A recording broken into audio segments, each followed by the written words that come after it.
கர்த்தருக்கு பிரியமானவர்களே, இன்றைக்கும் ஆண்டவர் என்னை மறந்து விட்டார், ஆண்டவர் என்னை கைவிட்டு விட்டார். நான் சில காரியத்திற்காக எவ்வளவோ ஆண்டவரை தேடுகிறேன், ஒரு பதிலும் இல்லையே. ஆண்டவர் என்னை மறந்து விட்டாரோ? சுற்றி நடக்கிற காரியங்கள் ஆண்டவர் என்னை மறந்தது போலதான் காணப்படுகிறது. சாய்த்து கொண்டிருக்கிறீர்களோ?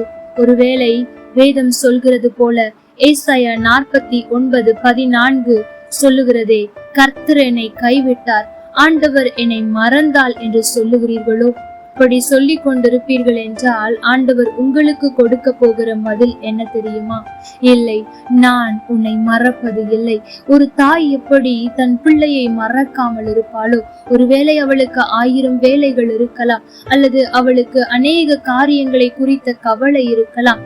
ஆனாலும் தன் பிள்ளைக்கு செய்ய வேண்டியதை எப்படி சரியாய் செய்வாளோ, நேரம் தவறாமல், குழந்தைக்கு பசி எடுப்பதற்கு முன்பாகவே சரியாய் உணவளிப்பாளே. ஒருவேளை அவள் மறந்தால் கூட நான் உன்னை மறப்பதில்லை என்று சொல்லுகிறார். தேவ ஜனமே, ஒருவேளை நீங்கள் ஆண்டவரை நோக்கி அநேக கேள்விகள் கேட்டுக்கொண்டிருக்கிறீர்களோ? ஏன் ஆண்டவரே என்னை மறந்து விட்டீரோ? நான் உன் பிள்ளைதானே, நீர்தானே எனக்கு செய்ய வேண்டும். ஆனால் ஏன் இவ்வளவு தாமதம்? ஏன் இதற்கு பதில் இல்லை? என் கண்ணீரை பாராமல் இருக்கிறீரோ? என் கண்ணீர் உமக்கு முன்பாக இல்லையோ?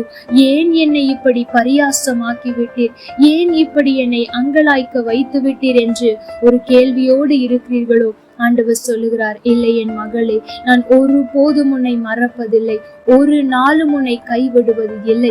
நான் உன்னை என் உள்ளங்கைகளில் வரைந்திருக்கிறேன். ஒரு தாய் எப்படி தன் பிள்ளைக்கு செய்ய வேண்டிய கடமைகளை அந்த பிள்ளை கேட்காமலே சரியாய் செய்வாளோ, அதே போல உனக்கு நான் என்னென்ன செய்ய வேண்டுமோ அதை நான் சரியாய் செய்ய, சரியான நேரத்தில் செய்ய போதுமானவராய் இருக்கிறேன். ஒருவேளை செய்யாதது போல உனக்கு காணப்படலாம்.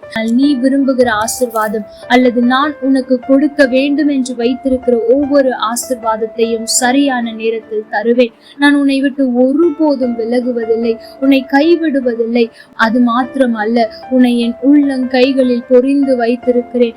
எப்படி நான் உன்னை மறப்பேன்? எப்படி நான் உன்னை கைவிடுவேன்? இதோ நாட்கள் வருகிறது, உனக்காக நான் செய்ய வேண்டியவைகளை செய்ய போகிறேன் என்று ஆண்டவர் சொல்லுகிறார். தேவ ஜனமே, ஒருவேளை இன்றைக்கு உங்களை அநேகர் பாழாக்கி இருக்கலாம். அவர்களுடைய வார்த்தையினால் அல்லது அவர்களுடைய செய்கையினால் உங்களை காயப்படுத்தி இருக்கலாம். ஏன் ஆண்டவரே எனக்கு இப்படி? நீ நீதி செய்ய மாட்டீரோ?